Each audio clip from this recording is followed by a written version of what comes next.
Buenos días, buenas tardes, buenas noches. Esto es Sin Trincheras. Empezamos.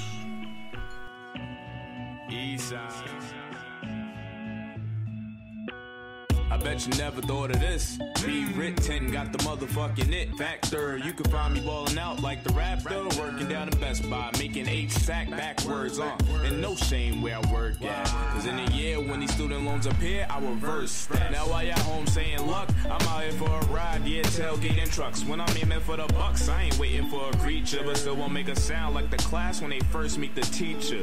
Straight silent scrap, I make quiet facts. If they lie, watch me hyping that. It's Eastside.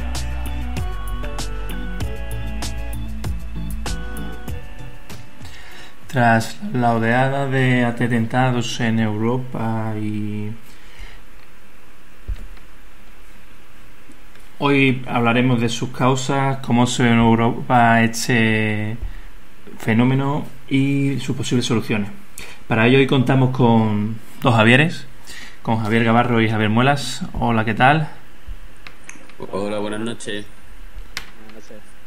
¿Qué tal? ¿Cómo estáis?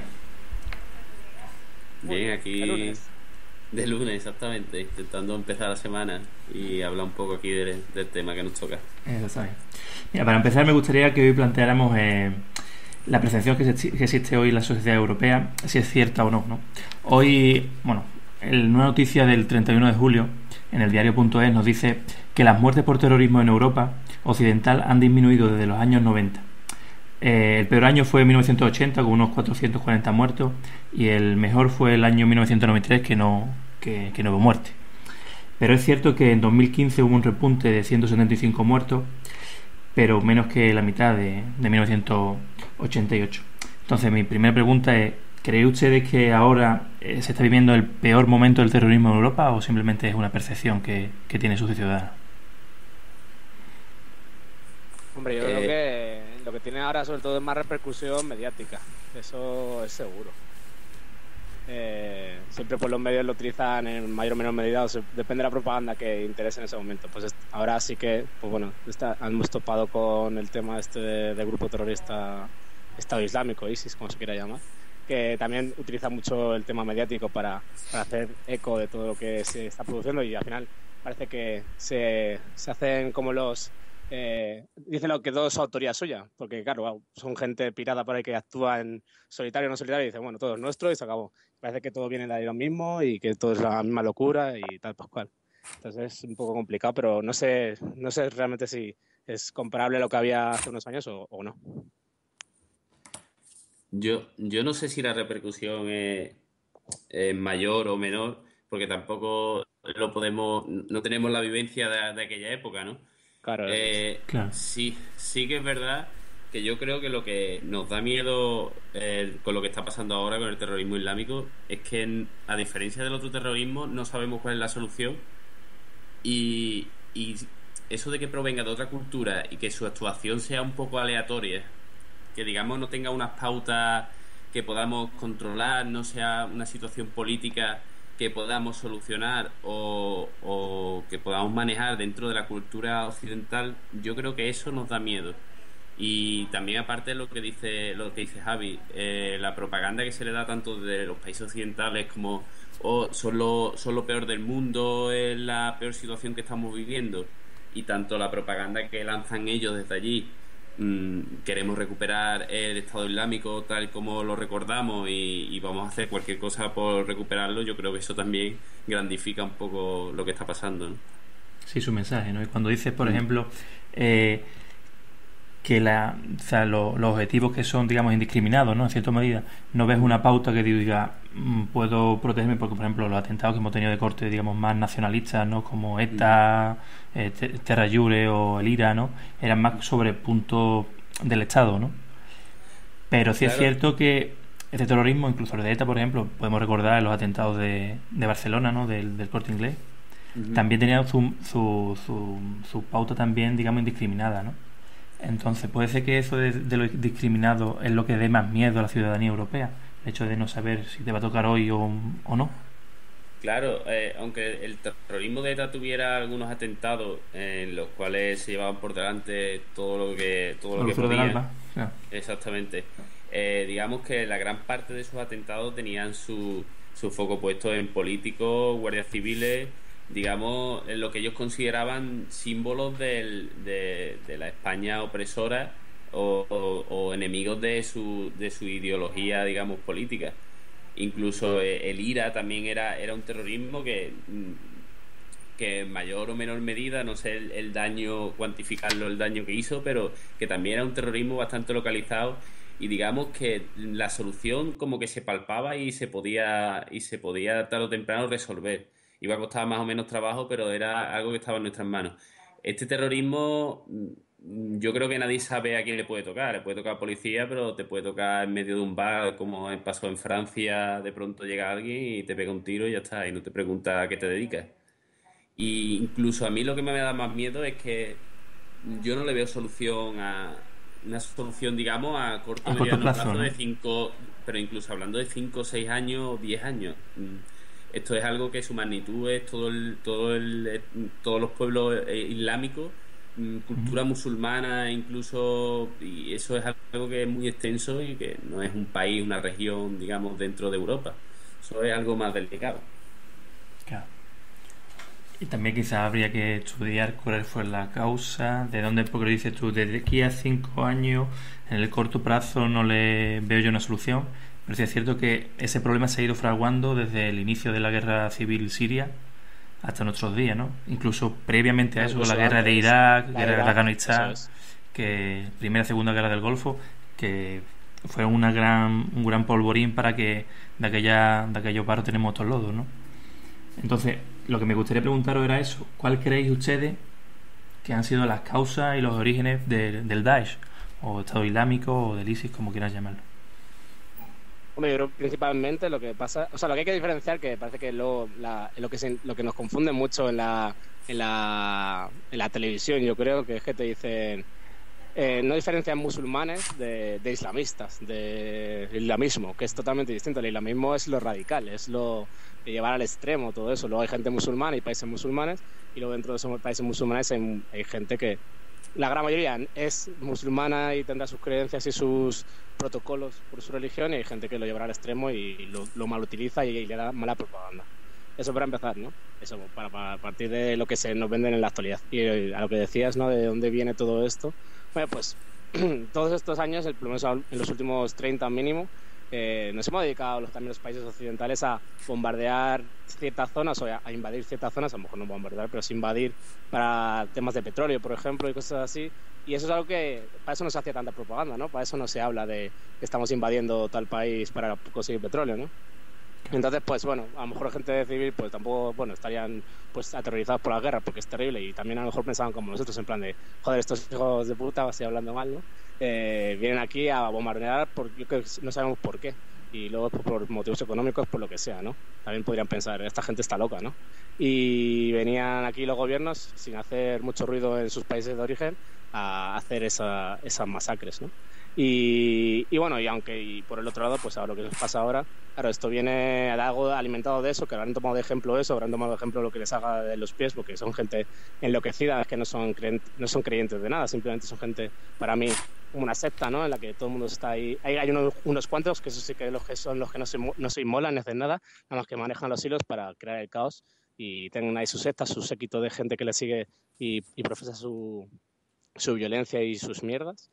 Y hay gente que se lo cree y cala, y pues igual que una secta, que la gente cree que va a ir a un mundo mejor por suicidarse en el monte Olimpo y cosas así, pues me refiero. Yo creo que lo veo mucho más así, y lo que sobre todo no hay que caer es en lo de confundir esos términos, porque al final pues se caerá en temas de racismo en los países occidentales y de marginación de ciertos sectores y demás, que eso es hacia lo que no hay que ir, vamos.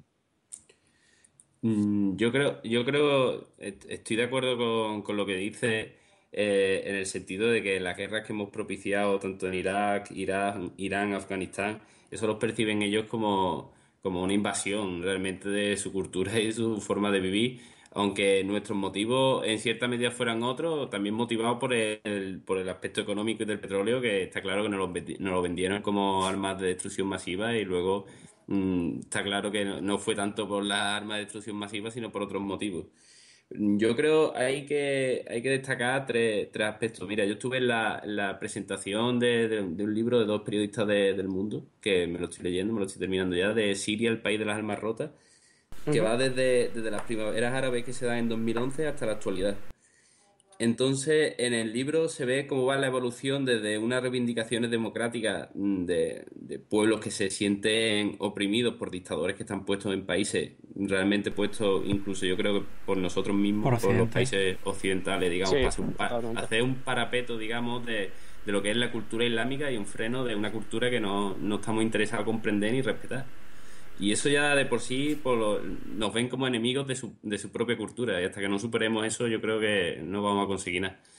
Luego aparte, claro, se ve la evolución de cómo piden las reivindicaciones democráticas y cómo al principio los periodistas, cuando están haciendo la crónica, ellos están muy empeñados en que filmen y que tomen nota de las barbaridades que están pasando. Porque claro, allí hay una manifestación y la manifestación se para con bombas y se para con sacando el ejército. Y es que es como si nos imagináramos aquí en el 20M que en vez de haber estado la policía y al final, bueno, esperando que la gente se cansara, pues alguien hubiera tirado una bomba allí en medio de la Puerta del Sol. Sí, allí dan palo en vez de no nacional lo da el ejército, ¿no? Y claro, el ejército, pues seguramente nuestro país sería totalmente distinto. Y si luego hay un loco... Eso pasa en esos países, pero que, por ejemplo, Venezuela es otro ejemplo el que pasa, o sea, que no es un país islamista, ¿no? Y también salen ahí con el ejército y las armas, que es lo que pasó en las famosas salidas de Leopoldo López, estas que alentó y todo eso. Ahí también salen con las armas y por eso también pues hubo lo que pasó. O sea, por eso que no solo en esos países, o sea, solo era puntualizarlo de que claro, no solo claro. Perdón, inciso, es que yo creo que es muy interesante el paralelismo que hay desde, digamos, Occidente, ¿no? Estados Unidos, Canadá, Europa, cómo son capaces de beneficiarse de los recursos de tanto los países árabes como los países de suramericanos, en una forma de colonización o neocolonización, ¿no? O sea, te ponemos ahí a pseudodictadores a mi beneficio y vamos con nuestras empresas a chuparte todos los recursos, ¿no? Claro. Sí. Al final, si te das cuenta, el denominador común es la falta de democracia en esos países. Se aprovechan de que no hay, pero se aprovechan un Estado fuerte democrático. Y pero se aprovechan o instigan para que no lo haya, porque no lo beneficia. Hombre, eso... Yo siempre digo que eso solo va a saber 7, 8 en el mundo. Yo no sabría dar la respuesta. Podemos intentar hacer tramas y... No, hombre, hay libros muy interesantes, como tú estabas tratando un libro, Las venas abiertas de América Latina, ajá, que hablan de cómo, bueno, es un poquito más atrás, ¿no? Cómo España, digamos, masacra América Latina y quién realmente se llevan los dineros de allí, que no es tanto España, sino como los banqueros europeos, o la diferente... digamos, tramas de Estados Unidos en América Latina. ¿El siglo XX y siglo XXI estamos hablando de...? Previamente. Ah, vale.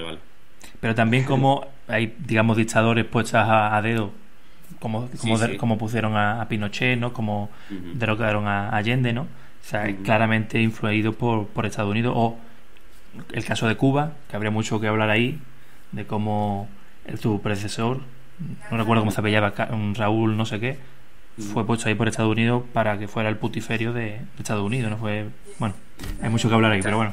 Está claro que yo creo que esa es la responsabilidad que deberíamos mirarnos nosotros mismos, de que por intereses que vemos, digamos, cortoplacistas de este gobernante lo voy a poner aquí y va a favorecer mis intereses, digamos, más inmediatos. Eso nos lleva a que al final en un plazo X nos estalla en nuestras narices como... Pero no solamente eso, sino como aquellas personas que venden el discurso de demócrata en sus países de origen, no lo venden en los países digamos, países hermanos como Latinoamérica, o también hermanos en cierta medida los países árabes, ¿no? Que tenemos una cultura, aunque sea diferente, pero muy, muy común en el fondo, en muchos aspectos. Sí, tenemos las míticas fotos de Aznar con Gaddafi, o sea, que nadie se le olvide este tema, en plan de, o sea, Gaddafi también fue otra persona puesta ahí un poco a dedo, una persona que estudió, creo que en Inglaterra o por ahí. Y le pagó varias campañas electorales a Sarkozy. Como que esto Por está eso, ahí. o sea, que ha hecho negocio con todos los países, bueno, con muchos países occidentales, incluido un gobierno del PP, como fue el de Aznar, y luego fueron los que justificaron bueno, fue el de Zapatero el que justificó el bombardeo a Libia, y todo este tema diciendo que era una misión de paz, y sí, Claro. de paz, de los cojones, ¿no? Pero bueno, no nos disipemos, sigue señor Gavarro. Mubarak también es considerado un exiliado político dentro de, no sé si estaba en Inglaterra. Mubarak, que era el presidente de Egipto, salió por patas y ahora es considerado un exiliado político y es exactamente igual. Y claro, se va a un país que ha estado apoyando y que sabe que lo va a proteger. Claro. Es que no, vamos, eso yo creo que en ese sentido, la serie de gobernantes que han estado en norte de África y en Oriente Próximo, es que está clarísimo que eso ha sido por intereses de países occidentales, clarísimo, porque es que ahora lo han estado protegiendo y de hecho solo se han metido en el tema de Irak y porque estaba claro que había intereses por detrás, ¿no? Muy claro. Ahora he visto hace poco, ¿no?, un informe que hacía el estudio de por qué Blair y Bush y Aznar estaban tan interesados, cómo querían una propaganda para que favoreciera la opinión pública para esa invasión y los intereses que tenían cada uno de ellos en ello. Es que hay mucha tela que cortar ahí, en verdad. Claro, ahí está esa doble moral, ¿no? Que ahora encima de eso nos venden ciertas cosas, ¿no? Y justifican ciertos, pues eso, los bombardeos como, bueno, ya que la única solución parece que, vaya, tenemos un ataque terrorista, ¿no? Que es lo que está pasando, y al día siguiente Francia manda no sé cuántos cazas a bombardear una zona porque sí, Eso, pero, ya está, estás diciendo... Javi, vamos a dejarlo ahí, vamos más adelante vamos a tratar el tema de cuál creéis que son las soluciones a tratar. No te adelantes, por favor. Vale. Entonces, antes de haberte cortado, ¿qué estabas comentando del...? Una de las... Eso, quería decir 3 motivos. Uno es que ellos nos perciben como en determinados países de su cultura como invasores. Luego éramos la esperanza porque somos los proclamadores de los derechos humanos, y cuando se han visto la salvajada, ¿no? Como de hecho en el libro hay gente que están allí haciendo declaraciones in situ. Sí. Hablan de que como Barack Obama puede decir que la línea roja era el uso de armas químicas, y luego se usaron armas químicas y tampoco hubo intervención. Entonces, cuando ya una persona pierde la esperanza absoluta, en el que países que se denominan demócratas tampoco actúen contra ese tipo de acciones, pues la gente va perdiendo la esperanza. Y luego ya por último es que la estructura de esos países es muy compleja, porque son países muy sectarios donde conviven chiíes, suníes, los chiíes, los suníes y los alawíes, que son los que están en Siria ahora mismo gobernando, y al final lo aprovechan por una lucha de poder entre sectas. O sea, todos los conflictos, cuando ven que no hay solución ahí, la gente pues al final se convierte en una lucha de poder, que es lo que está pasando ahora mismo en Pero para ponerlo, o sea, para no hacer tampoco un juego de palabras, de etiquetas, son sectas como podríamos decir aquí el catolicismo ortodoxo, el catolicismo, digamos, el anglicano, o me refiero que iría en esa línea, bueno, los diferentes, bueno, como los profetas, un profeta hace caso con uno y el otro, bueno, hay mucha historia ahí, y como las riñas que hay entre ellos, ¿no? Claro, hay claro. Una... Sí, al final son, digamos, variaciones de la interpretación de... Claro, o ya así de los descendientes del profeta Mahoma, como llegan a, digamos, a relacionarse con otras dinastías, bueno, y hay enfrentamientos de cómo un pueblo traiciona digamos, a un vástago de Mahoma.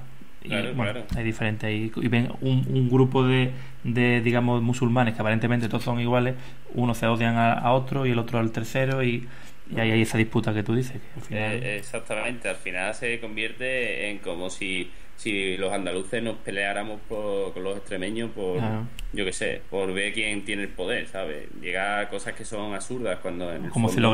como si los granadinos dijeran: hay que ver los cabrones de Sevilla como están robando aquí. Exactamente, igual, algo de eso, ¿no? Que ya se convierte en una lucha que es totalmente absurda, porque comparten, su cultura es casi el 90% es igual, sus intereses son los mismos, pero ya digamos que entra la lucha del poder absoluto y le da igual todo, ¿sabes? Entonces digamos que esos 3 puntos son un poco los que ahora mismo forman el caos ahí. Y claro, eso ya es lo que aprovecha, ese caos es lo que aprovecha el ISIS para decir: bueno, espérate, esta es la mía, y yo voy a ponerle armas a la gente que tiene ese odio, y que tiene esa falta de Desesperación, esperanza, claro. esa desesperación que ha perdido, como leo muchas veces en el libro, ¿no? Que pierden 17 familiares, 20 familiares. Yo creo que cuando tú vives esas cosas, a ti te da igual, a ti te da una ametralladora y te dice que Alá te está esperando en el cielo y vámonos que nos vamos, ¿no? Claro. Es que ya no tengo más nada que perder, ya lo he perdido Claro, todo. ¿qué más me da, no? Claro. Sí, y luego, pero lo curioso además de eso, esos son los que a lo mejor los que están más allí, por eso los que aquí se autorradicalizan, ¿no? Los que se autoconvencen de Occidente, que a lo mejor no están tan jorobados en la vida, ¿no? Como no están bombardeando, por ejemplo, ¿no? A lo mejor si tienen situación de paro o algo así, o posible marginación en el país en el que están, Claro. o que ellos hayan pensado que están así, y llevan a cabo igual estas acciones en las que dicen, bueno, pues ala, y tal, y o sea, y solo es en plan, es una corriente tan fuerte, es que hay que tener en cuenta que es una secta, ¿no? Por decirlo, que cala, que cruza fronteras y que llega a través de todo y gente colgada, ¿no? Que es como lo veo, lo coge y lo lleva al extremo. Claro, quizás podremos diferenciar, digamos, dos partes de este terrorismo, ¿no? El terrorismo, digamos, que tiene un origen en países árabes en conflicto o no en conflicto, que ven que sus hermanos árabes están sufriendo o están siendo, digamos, masacrados, y aquellos que son ciudadanos europeos, que bien por marginación o bien por falta de esperanza a lo largo de su vida dentro de su país, o aquel que se dice que es su país, lo está humillando y ve como en esa salida tiene una vida que ahora mismo que no tiene ningún sentido su vida. Si tú, por ejemplo, te paras en la periferia de París, donde hay gente que no tiene nada que hacer en la vida, estás marginado, o te vas a Ceuta. Vi un reportaje hace poco donde un ceutí, no sé si era Ceuta de Melilla, era un chaval que era español, era musulmán. El hombre, el chaval se tocaba la barriga todos los días y veía cómo estaba masacrando digamos, a sus hermanos. Les decía, si yo pudiera, ayudaría a mis hermanos a mis hermanos por Allah. Entonces te quiero decir, cómo esa gente se ve frustrada, se ve sin nada, sin un futuro, sin esperanza en Occidente, pero al igual que en Oriente no tienen nada, ni que ganar ni que perder, y ven como ese mensaje que va calando en ellos pues les da, digamos, un sino, ¿no? Una razón de vivir, una esperanza para hacer algo. Entonces, ¿ustedes qué creéis cuál sería la solución, para empezar con las soluciones, para que en un país europeo, un ciudadano europeo, no se radicalice y llegue a atentar contra sus conciudadanos o los que ve ellos sus enemigos en realidad, ¿no? Porque si no, no atentaría contra ellos? ¿Qué piensa, por ejemplo, Javi Muelas? Pues la solución, sí, no sé si es complicado de sacar una solución, ¿no? Por lo menos sí que por lo menos intentar, o sea, acabar con eso, sobre todo eso, lo que mencionamos antes de la marginación, que haya máxima integración y a tratar a las personas como humanos, no como yo soy español y me tratas mejor, yo soy lo que sea, soy francés y me tratas peor, o yo soy de Marruecos y me tratas de otra manera. Sino cuando dejamos de hablar de gobierno, como dicen mucho los gobiernos, cualquier gobierno que dice, bueno, es que se trabaja solo para los españoles, ¿no? Pues no, hay que trabajar para la gente que vive en España, que está aquí y que se quiere ganar la vida, que viene para, no creo que la mayoría quieran venir a delinquir ni a radicalizarse ni a nada de todo lo contrario, sino un mundo mejor, ¿no? Una vida mejor y poder ganarse la vida. No creo que esa sea su motivación venir a delinquir. Pues habrá alguno que sí, pero vamos, que no creo que sea lo suyo. Pues por eso, o sea, lo que hay que fomentar es la integración y dejarnos de esos odios que al final generan más odio y todo lo demás. Lo que pasa es que ahora el principal problema pues eso es todo el rollo del armamento. O sea, si no hubiera más que todo lo del armamento, los intereses que ha habido del pasado, estos que hablábamos antes, de cómo antes pues sí que han financiado países occidentales a todos los musulmanes con armamento y les han dado medios o han formado sus ejércitos para que dicen mucho, bueno, he leído en algún lugar lo de que muchos de esos que fueron enseñados, ¿no? Por el ejército de Estados Unidos o cualquier otro, son los del ISIS de ahora, ¿no? Por ejemplo. Y cosas así, me refiero que, o sea, que eso no justifica lo que se está haciendo ahora, pero sí que pues eso, que si eso no hubiera existido, estaríamos en una situación a lo mejor también de conflicto, pero no sería tan alimentada por nosotros mismos también al mismo tiempo.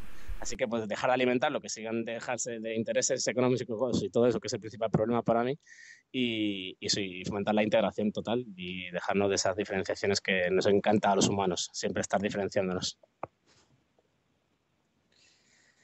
Pues totalmente. Yo creo que no deberíamos de dejar de soluciones temporales y parches que eso al final acaban estallando tarde o temprano por cualquier lado, acaba explotando y y mientras nos, digamos, abramos la mente y solucionemos, nos acabemos, eliminemos los tabúes y que queramos, que lo importante es querer comprender lo que es una cultura distinta a la tuya y lo que nos puede aportar una cultura distinta a la nuestra, lo enriquecedora que pueda ser. Hasta que no hagamos esa integración de verdad integral, no intentar convertir a nuestra propia cultura y forzar a la gente que siga la filosofía occidental, sino que se puede seguir, digamos, se puede respetar los derechos humanos dentro de dentro de una cultura musulmana, con cosas que a lo mejor nos cuesta trabajo entender a nosotros, pero que al final, si abrimos un poco la mente, pues podemos darnos cuenta de que es distinto, pero también puede ser aceptable en determinadas maneras, ¿no? Hasta que no hagamos ese esfuerzo, esto no se va a acabar, porque al final, tarde o temprano, va a salir el conflicto de que somos enemigos, además de culturas distintas, esa cultura se va a canalizar hacia un aspecto de enemistad en vez de convivencia. Y hasta que no hagamos eso y acabemos con una serie de dictadores que están oprimiendo a los pueblos que están por allí, pues nada, seguirá, habrá un país que le dará armas a un grupo armado y ese ganará poder y quitará a otro del medio. Ahora el del medio pues estará favorecido por otro país porque le interesará, le dará armas y estaremos ahí en una constante de guerra que no se solucionará en la vida, que es lo que está pasando en los países de Oriente Próximo, que al final el que gobierna es el que tiene más armas en ese momento y la población civil que no quiere meterse en ese tipo de conflictos, al final es lo que sufre y normal que haya 2 millones de desplazados o 2 millones, los que sean, de desplazados de sirios que se vengan a Europa porque no quieren saber nada de ese tipo de conflictos. La verdad. Y eso es como, o sea, por ejemplo, un ejemplo de cuando se quiere intentar hacer integración para que los conflictos acaben, fue como cuando terminó la Segunda Guerra Mundial, ¿no? Que bueno, no sé si esta historia es real, pero a mí me gustaría que, si es así, que fuera por esa razón. Al menos, que fue que el rollo de las becas Erasmus fue creado un poco para que gente de los países europeos se conocieran entre sí, o sea, y que fomentaran las buenas relaciones entre los propios países. Alguien me contó esto alguna vez y yo dije, joder, pues si hombre, es así, es cierto que, me parece que el proyecto que más ha hecho por la, digamos, por la confluencia de un concepto de un sentimiento europeo ha sido la beca Erasmus. El hecho de... Sí, ese tipo de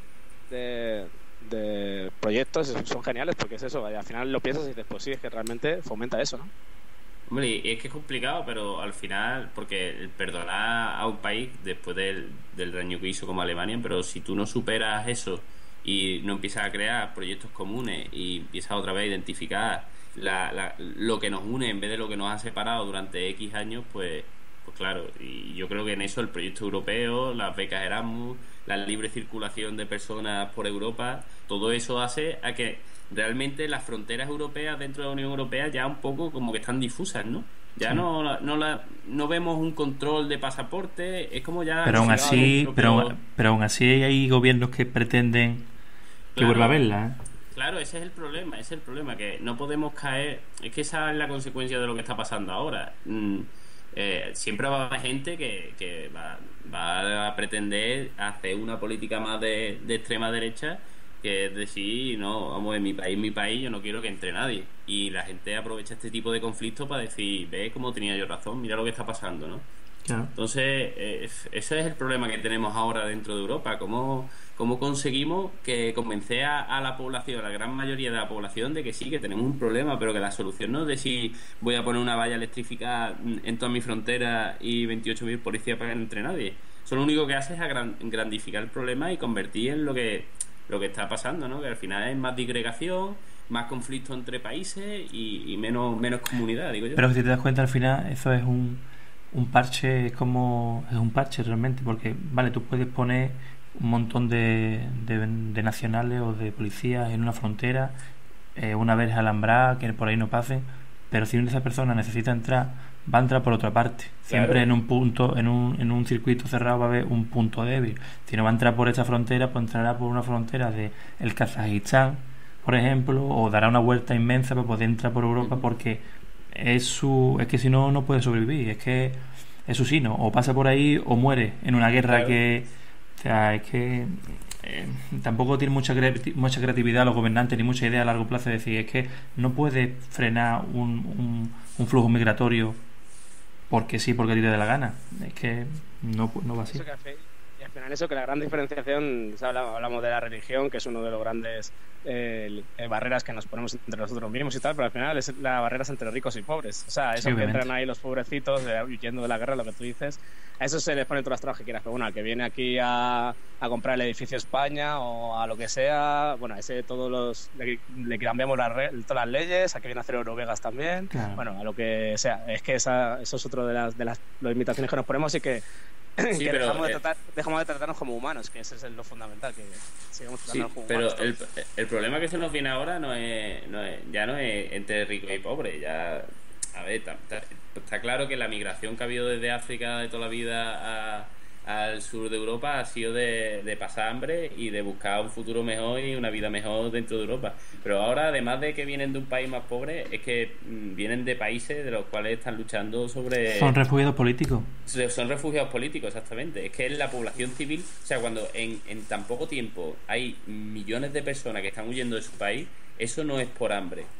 Porque el hambre dentro de lo que tú quieras, de lo que tú puedes buscarte la vida dentro de tu país como sea y no te vas a querer ir, pero ya cuando 2 millones de personas, 3 millones de personas en tan poco tiempo huyen de su país, son refugiados políticos. Es que eso hay que tratarlos como refugiados de verdad de un conflicto bélico dentro de su país. Es que eso ya incluso para mí tiene otra connotación distinta. Claro que sí, pero si te das cuenta también la falta de memoria que tiene Europa, ¿no? Siendo Europa, después de la Primera y Segunda Guerra Mundial, el continente que más refugiados políticos ha exportado en la historia de la humanidad, ahora cuando van a su frontera dice no me gusta mucho, ya es diferente. Entonces ese problema de esa falta de memoria, esa falta de empatía, ¿no?, con el otro, denota una Europa que está perdiendo los valores, digamos, sus valores fundacionales, ¿no?, de esa Europa de la igualdad, de la redistribución de los derechos humanos, ¿no? Yo vi hace poco, al principio del conflicto de Siria, ¿no?, cuando decía, nosotros creíamos que Europa era la Europa de los derechos humanos, venimos aquí y no es tanto. Claro, es que lo están tratando como perros, es que en Grecia lo están ahí, es que lo están tratando de forma infrahumana. Es que da vergüenza de ser europeo hoy en día, la verdad. No, hizo el tratado con Turquía, joder, mismamente es el ejemplo, ya es la gota que colma el vaso de, venga, toma Turquía, comete esto, te damos unos millones de euros, unos poquitos, entre todos es poco, y te los quedas tú y ya está. Y tú imagínate, o sea, yo me quiero imaginar la empatía de poder pensar esa gente de allí, dirá, pero esta gente, ¿cómo nos está tratando, no? Al final, no éramos refugiados, no nos ibais a ayudar, pues es la gran mentira de Europa, ¿no? A mí eso es lo que dices tú, a mí te da vergüenza de tanto ser europeo, de esta etiqueta tan maravillosa que tenemos, ¿no? Pues luego mira qué asco, ¿no?, de nosotros mismos. Y no es curioso que la que más la político que más favorece la integración de los refugiados sea precisamente Angela Merkel, que dirige Alemania, que precisamente no ha sido de los países que digamos más acogedores o que son más suyos, ¿no? Porque al final los alemanes siempre han sido personas muy suyas y que nunca han estado muy por la labor de ese tipo de política, y sin embargo es la que más empeño. Yo es que muchas veces me lo he preguntado, yo no sé si es ya una operación de lavado de imagen de la imagen de Alemania esta de la Segunda Guerra Mundial, o no sé lo que será. O quizás hay algo por detrás, alguna explicación. Yo realmente tampoco lo sé, pero también recuerdo a 1 año, 2 años, cuando una chavalita que era también una siria, que estaba en un programa de televisión haciéndole preguntas a unos chiquillos, unos chavalitos, tendrían 8, 10 años, 12, y le preguntó que por qué no entraban más compatriotas suyos que... No, creo que era turca la chavalita. Y la mujer le dijo, no, es que todo el mundo no puede entrar en Europa, o todo el mundo no puede entrar en Alemania, y se puso a llorar la chiquilla. No sé si habéis visto ese vídeo. No lo he visto. Ya va, Pues... Pero ya ves, eso pone de relieve lo que estamos, claro. Cuando nos tratamos diferentes, ya es que es incomprensible, porque eso para un niño, sobre todo, o sea, el niño es el ejemplo claro de una persona que dice, o sea, yo he nacido persona, claro, y hay otra gente que me está tratando de otra manera por haber nacido aquí, en otro lado del mundo. Pues vaya, hombre, es terrible. Para ser totalmente sincero, está claro que nuestro estatus de vida y nuestra calidad de vida, hay que saber también lo que, digamos, que se mantiene porque digamos que mantenemos un poco el equilibrio entre la población y nuestros recursos. Eso está claro. Y si dejáramos que en Europa entrara libremente todas las personas que hicieran falta, seguramente se desestabilizaría nuestro estado de bienestar. Ahora bien, que en momentos como los que se están viviendo en esos países tengamos que, digamos, poner en peligro nuestro estado de bienestar, reducirlo, lo que sea, por tratar de acoger a esas personas que están en un estado de, digamos, de emergencia por una guerra que están, yo creo que eso ni me lo plantearía, pero que sí que es verdad que el control de migración para un país es importante. Ahora que esto está claro que para mí es algo excepcional. Obviamente el control de la población que entra, ¿no? De la migración que entra es indispensable, como tú bien dices. Pero también hay que respetar los derechos humanos, y en este caso es un caso flagrante de derechos humanos, y como, por ejemplo, España, ¿no? En este caso concreto, se comprometió a un número determinado de refugiados, y no es tanto porque fuera a desestabilizar su maltrecha ya economía, sino porque, o sea, creo que recibió a 18 personas. Sí. Es que, están en el limbo ahí. Si ya es vergonzoso ser europeo, aún más es vergonzoso ser español en ciertos casos, porque sí. Cada uno de los que acogieron fue al chico, no fueron los de Hungría los que le pusieron la zancadilla, la mítica imagen esta que vimos todo el mundo, y les trajo el Getafe Club de Fútbol, creo que fue, o algo así, y está ahí trabajando el padre, ¿no? Algo así. Sí. Y claro, solo lo que sale por la televisión es lo que cuenta, ¿no? Es que al final es que esto es lo que demuestra la realidad. Que parece que eso ya para la galería ha quedado genial.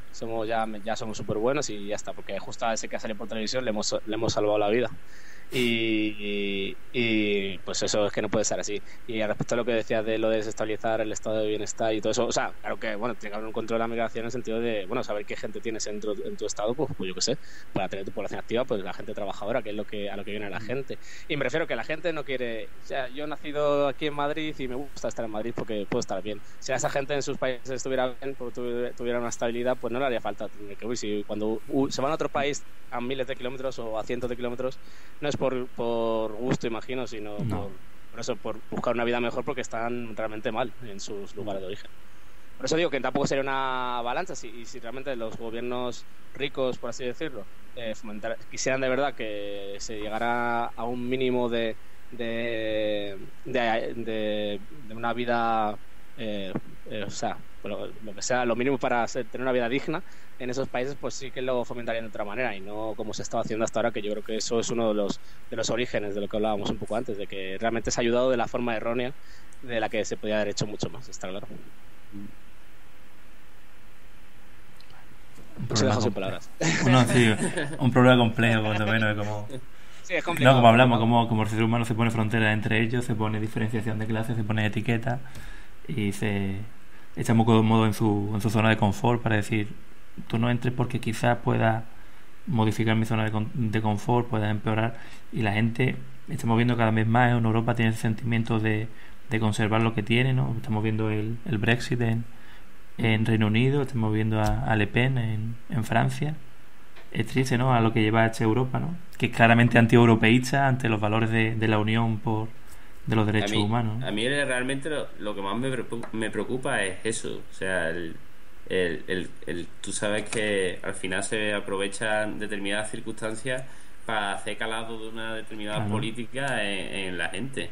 Y el problema es que se está utilizando esto, que bueno, sí, que es grave, que hay que buscarle solución, pero que si nos pusiéramos entre todos y lo hiciéramos de forma sincera, le buscábamos solución a los refugiados, haríamos una intervención de paz allí, intentaríamos calmar el asunto, pero dentro de la diplomacia y mandando desde Europa organizaciones diplomáticas para intentar solucionar el problema, y nos pondríamos y lo solucionaríamos, y no se están buscando soluciones, se están poniendo parches, y al final esos parches lo que está haciendo es que las políticas de extrema derecha de cerrar fronteras, del Brexit, la extrema derecha en Reino Unido ya ha conseguido el Brexit porque quiere gestionar su país y no quiere que entre gente que no sea de su país. Lo que tú has dicho, Marine Le Pen ahora en Francia ganando apoyo porque dice que va a estar a favor de los franceses, ¿no?, en el resto de Europa, a la gente del resto de Europa, que se busquen ellos su forma de gestionarse y que no va a entrar más inmigrantes. Los países escandinavos siempre han sido Hola, ¿qué tal? Hola, ¿qué tal? Sí, sí. Bastante fríos y el hecho de si no, vamos, yo soy escandinavo y como una especie de raza única Aria, también. superior, sí. Exactamente, sí, como Sí. bastante reservado en ese sentido. Nunca se han implicado mucho con el tema. Es que no dicen ni que están a favor ni en contra, directamente es que no dicen nada. Es como estamos nosotros ahí, dejadnos tranquilos que nadie nos. Que ¿Te nadie das nos cuenta, por mencione. ejemplo, ahora, para dar un voto de favor a todo aquel que se siente muy español, es algo para estar orgulloso de España en cierta medida, porque en España no ha arraigado un sentimiento, digamos, contra el extranjero, si existe, ¿no? Existe casos puntuales, pero no ha habido un movimiento como el tipo Le Pen o el tipo del Brexit diciendo es que la culpa es de los extranjeros, porque es lo más fácil de decir. La culpa es de los extranjeros que vienen aquí a quitarnos nuestros trabajos, a quitarnos a nuestros mujeres, a nuestros hombres. Pero aquí no, aquí había otra alternativa, ¿no? Digamos más, bueno, cada uno lo interpretará como quiera, ¿no? A mi hermana de Sobre todo que la mayoría, perdón que te he cortado, No, pero sí que no. como que la mayoría de a lo mejor el sentimiento que ha salido ha sido justo al revés, ¿no? En plan de más integrador, ¿no? A lo mejor Claro. Podemos, yo lo quiero ver como el reflejo de un movimiento más Más integrador, democrático, más integrado, más Sí. europeísta, a cierta medida. Eso es. Está claro, Pero o sea,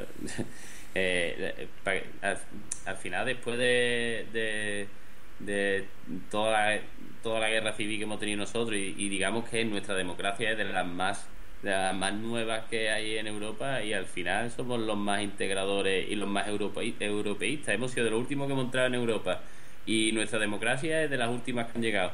Y resulta que ahora nosotros, cuando nos sale un partido nuevo, nos sale, digamos, de izquierda, y que lo que pide es que no, que los inmigrantes que lleguen ya, que queremos acogerlos. Y no sé, la verdad que en ese sentido Hombre, sí somos también un ejemplo. 40 años de Bueno, igual. dictadura también curan contra el fascismo un poquito, ¿no? Quieras que no. Sí, Hombre, pero hombre, eso hace- sí. curan contra el fascismo, pero también deja sus huellas, Sí. y que nos cuesta trabajo superarla, ¿eh? Y que todavía estamos superando muchas. Sí, claro, claro, claro. influencias de Sí, ese sí, sí. tipo. Obviamente. Y hay tabúes, aunque la gente hable, pero hay tabúes y heridas y abiertos todavía. Claro, Eso es claro, cierto. por eso te digo. Y Pero no aquí sé, encima yo que eso creo. nos pasa. Sí, sí. No, sigue. No, que eso, que encima eso, lo que a raíz de lo que decías, es que nosotros tenemos a nuestros padres o abuelos que es que vivieron eso, ¿no? Entonces tienen tanto miedo que es que hasta el más de derechas o el más de izquierdas, lo que puede ser como son aquí, nuestras izquierdas y derechas, dice, no, o sea, es que a eso no hay que llegar, ¿no? Es como miedo eterno a eso que ya vivieron, y como que eso sí lo tenemos un poco inculcado, ¿no? En la sociedad. Sí, puede Pero también el hecho de tampoco hay que tener miedo al conflicto, digamos conflictos verbales, quiero decir, de si no estás de acuerdo con algo, intercambiar ideas. O sea, el hecho de decir, bueno, vamos a dejarlo aquí, porque si no, los españoles somos así, que nos matamos, tampoco es una solución, una forma de solucionar los problemas, ni una forma de curar heridas o cerrar heridas, ¿no? Digamos, escuchamos, sobre claro, todo. no, es cierto. Me gusta ahí repetir nuestra consigna, ¿no? Y intentar Claro. convencer al otro, pero Decir nuestro tampoco meeting, intentar y si estás en contra mía, eres un fascista o eres o vete a Cuba, ¿no? El eterno conflicto de tú eres de los tuyos y yo soy de los míos, Claro. y aquí no hay nada más que hablar. Eso poquito a poco se está superando, Sí. pero todavía nos queda un poquito. Está costando. Está costando. Pues nada, si os parece lo dejamos aquí. Ha sido muy grato, la verdad, este programa de hoy. Agradecerlo a los dos Javi Muelas y Javi Navarro. Espero que repitáis aquí en Sin Trincheras, y hasta la próxima. Buenas Ha noches. sido un placer. Venga, un Buenas placer. noches. Buenas noches. Hasta luego.